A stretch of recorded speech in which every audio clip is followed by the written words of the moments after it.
Bonjour, aujourd'hui je voulais partager avec vous une petite pensée qui m'est venue comme ça en voyant ce magnifique temps aujourd'hui. Alors vous allez me dire, il neige, il fait tout gris, c'est de la merde. Oui, mais avez-vous remarqué, je n'ai pas de gants, je n'ai même pas de blouson et j'ai même limite chaud, d'accord? Alors qu'en France, il doit faire à peu près 3 degrés aujourd'hui. Alors qu'en France, quand j'étais en France et qu'il faisait 3 degrés, mais j'étais frigorifiée. J'avais un blouson, une écharpe, c'était l'enfer, je sortais même pas de chez moi, c'était l'horreur. D'accord? Alors pourquoi aujourd'hui c'est différent et pourquoi j'en profite? Parce qu'il y a 2 jours, il faisait moins 22 degrés. D'accord?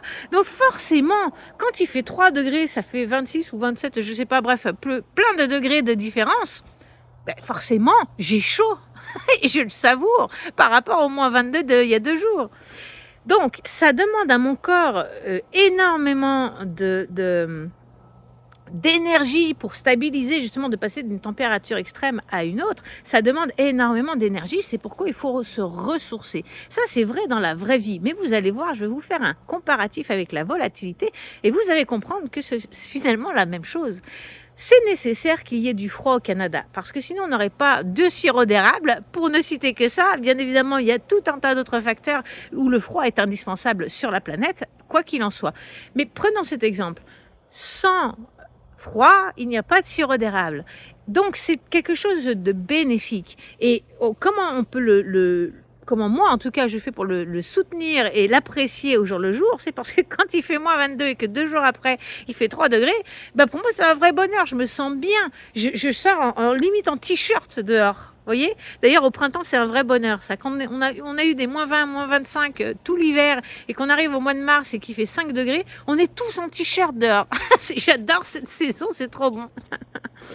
Et donc, pourquoi je vous parle de ça? Eh bien, par rapport à la volatilité, c'est la même chose. Comment voulez-vous voir la volatilité? Comme quelque chose de bénéfique ou comme quelque chose de chiant? Comme un verre à moitié plein ou à moitié vide? Ça, c'est vous qui choisissez. Sauf que si vous avez le bon état d'esprit et le bon mindset, ça va être beaucoup plus agréable.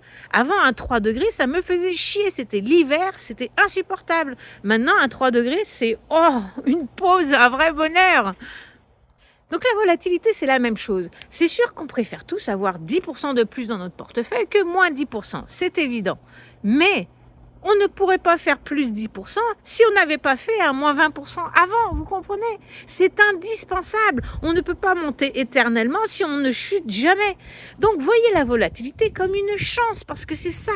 C'est une chance. Plus il y a de volatilité négative, j'ai envie de dire, plus le prix chute, plus vous allez pouvoir le racheter en solde à un bon prix et donc remonter par la suite. Si vous l'achetez à moins 50%, vous savez que ça dépend des monnaies, bien évidemment, mais les statistiques sont de votre côté. Il y a beaucoup plus de chances que vous récupériez 50%, plus la plus-value qu'il y a après, mais au moins 50%. Donc c'est un peu comme quelque chose de gratuit finalement. C'est un peu plus compliqué, mais je veux que vous gardiez l'image de ça en fait. Vous compreniez qu'un mindset, ça s'entretient, ça se nourrit, ça s'éduque. Et c'est comme ça qu'on l'éduque. Regardez la nature, parce que moi je m'inspire énormément de la nature. Tout est là, tout est autour de nous. Et c'est la même chose. Apprenez à savourer les choses. Si vous savourez, oh mince, aujourd'hui on a perdu 20% sur les marchés, ça fait chier. Non, ça fait pas chier. Je rachète à 20% de réduction et je le revends et je me fais déjà 20% de profit. C'est fantastique. Il faut voir ça comme ça. Maintenant, bien évidemment, ça nécessite d'avoir des connaissances pour savoir quand acheter. Est-ce qu'on est en marché baissier? Est-ce que c'est du trading que vous faites? Est-ce que c'est du swing trading? Est-ce que c'est du holding? On n'est pas là pour parler de tout ça. Mais évidemment, ça dépend de la stratégie et ça dépend à quel moment il faut racheter. C'est pas parce qu'il y a une chute de 50% qu'il faut se ruer dessus. Il faut étudier les marchés, savoir est-ce que ça va encore descendre ou pas. Mais c'est pas de ça dont je parle aujourd'hui. Là, je parle vraiment de votre mindset. Partez du principe qu'une correction, non seulement c'est nécessaire, c'est sain, mais en plus, c'est grâce à ça que vous pouvez gagner de l'argent. Sans correction, sans volatilité dans le marché, votre portefeuille, il ferait que dalle. Donc, voyez la volatilité comme un cadeau, parce que c'en est un, c'est un cadeau. En revanche, attention, parce que ça fatigue, c'est très épuisant. Comme je vous le disais tout à l'heure, passer de moins 22 degrés à 3 degrés, c'est fatigant pour le corps. Ça demande une énergie énorme. C'est pourquoi il faut se ressourcer. Moi, je me ressource dans la nature, c'est comme ça que j'ai du plaisir. Mais vous pouvez vous ressourcer de n'importe quelle manière, en lisant un livre, en regardant un film, en allant faire une soirée avec vos amis. Mais attention, on ne parle pas crypto dans cette soirée. Il faut vraiment faire des pauses. Il faut vraiment se vider l'esprit et se ressourcer. D'accord? C'est nécessaire parce que la volatilité, c'est la même chose que le froid. Ça demande une énergie mentale énorme parce que ça vous fait générer du stress, de l'angoisse. Vous n'êtes pas bien, vous avez peur. Vous êtes tout le temps sur le qui-vive. Qu'est-ce qui va se passer? Est-ce que je vais perdre mon argent? Est-ce que ça va continuer de descendre? Est-ce que j'ai mal fait? Est-ce que je me suis trompée? Est-ce qu'au contraire, je devrais vite racheter maintenant puis faire du FOMO et puis parce que je risque de rater une occasion? Vous comprenez, ça génère des énergies négatives chez vous, la volatilité. C'est pourquoi il faut faire des pauses. C'est indispensable et c'est pourquoi il faut entraîner votre mindset.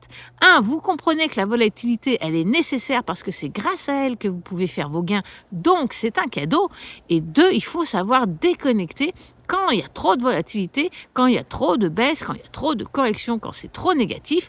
On pose nos affaires, on attend, on se met des petits rappels et puis on fait du DCA, ça dépend ce que vous faites comme stratégie d'investissement. Mais ce que je veux dire, c'est que c'est nécessaire, tout comme le froid. Notre corps a besoin de pause pour se ressourcer quand on fait trop d'efforts, quand on brûle trop d'énergie, de calories parce qu'il fait froid, parce qu'on a couru, parce que tout un tas de raisons, peu importe. On se repose et c'est naturel chez nous. Quand on est fatigué, on se repose. Sauf qu'on n'arrive pas à faire ça avec notre mental.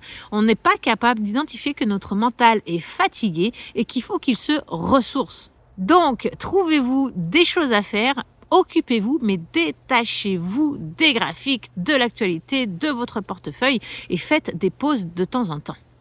Sur ce, bonne journée à tous et à bientôt. Bye.